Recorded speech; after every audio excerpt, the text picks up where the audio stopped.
2023 Volvo S60 AWD Recharge first test. 2 personalities, both cool. How are we supposed to feel about plug-in hybrids?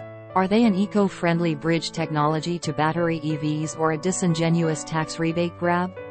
PHEVs that lack sufficient electric juice to get out of their own way can end up polluting worse than plain ICE vehicles if they require multiple cold starts per trip. Well, the 2023 Volvo S60 AWD Recharge takes a couple steps in the righteous direction by increasing e-juice from a meager 87 horsepower and 177 pound-feet in the previous S60 PHEV to a more reasonable 143 horsepower and 228 pound-feet. There's also an option to default to pure EV drive mode at startup. But how often would you be able to resist flooring the throttle to enjoy all 455 horses and 523 pound-feet? Why it's important. There is nationwide concern about the climate, but great swaths of our nation lack enough robust charging infrastructure to make car buyers, especially older, more affluent ones, comfortable going all electric. So, automakers are pitching upscale PHEV sedans and SUVs at these folks, and Volvo's is now among the most powerful in the class. Midway through 2022, Volvo increased the usable battery capacity from 9.1 to 14.9 kilowatt-hours, making the S60 eligible for the full $7,500 tax credit on purchases made before April 18, 2023, and for leases thereafter, due to its offshore battery materials sourcing. Around the same time, the engine was greatly simplified. Volvo dropped the supercharger and mild hybrid gear featured on the last S60 T8 Polestar we tested in 2019 and programmed the turbocharger to hold equivalent boost to a higher engine RPM, while the stronger rear motor fills in the low rev torque hole left by skipping the supercharger. Dual personality cars like this are few and far between. It's a real green-hearted, virtuous Dr. Jekyll in pure mode, silently and subserviently bustling through traffic. But engage power mode, or floor the accelerator to engage the kick-down switch, and its Mr. Hyde persona bursts forth, delivering Toyota GR Supra-like acceleration. Pros.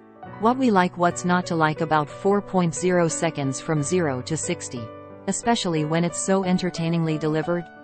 As described by testing director Eric Tingwall, at launch, this Volvo spins its rear tires and then a beat later spins the fronts as well. It even chirps the fronts during the shift from first to second gear. Cue the spicy meatball jokes. That's a half-second quicker than that T8 Polestar and a full second ahead of BMW's rival 330e PHEV sedan. That car's 2.0-liter turbo and electric motor both produce less power and torque, and it carries a smaller battery, though with 362 fewer pounds to maneuver. It does outhustle our portly Swede in braking, needing 14 fewer feet to stop from 60 miles per hour, as well as handling, running 0.8 second quicker around our figure 8. Revisions to the Recharge don't alter EPA economy ratings much, and they roughly match the BMW's, but those extra 6 kilowatt-hours help nearly double the EPA electric range estimate from 22 miles, on both the previous S60 T8 and the current BMW 330e, to 40 miles. We also appreciated the ride quality and powertrain calibration. This S60 glides over Michigan pavement more smoothly and with less heavy-footed clomping over bumps than previous models have demonstrated, and its power delivery is utterly free of surging and lash when transitioning on and off the throttle. Cons. What we don't like. The screens all need a rethink. We loved this vertical infotainment setup when it debuted on our 2016 SUV of the year, the Volvo XC90, but now its menus seem needlessly complex and unintuitive. Why bury drive mode selection in here? Why display icons for features not offered in North America, like Driving Journal? And why are the only options for the center third of the instrument cluster screen navigation or blankness? Give us some geek screens showing history graphs of economy and regenerated energy, meters depicting instantaneous horsepower and torque contributions from the engine and motor. Something. The Orifer's crystal shift knob is gorgeous, but having to bump it twice to engage a gear, 3 times for drive in B mode for maximum regenerative braking. Doesn't seem like progress relative to old school shifters. And finally, a new set of shoes may be called for, as our test team placed the blame for this low-slung sedan performing no better than its taller, 300 pounds heavier XC60 sibling on its Pirelli P0 all-season tires. The bigger crossover wore Continental Cross Contact LX Sports.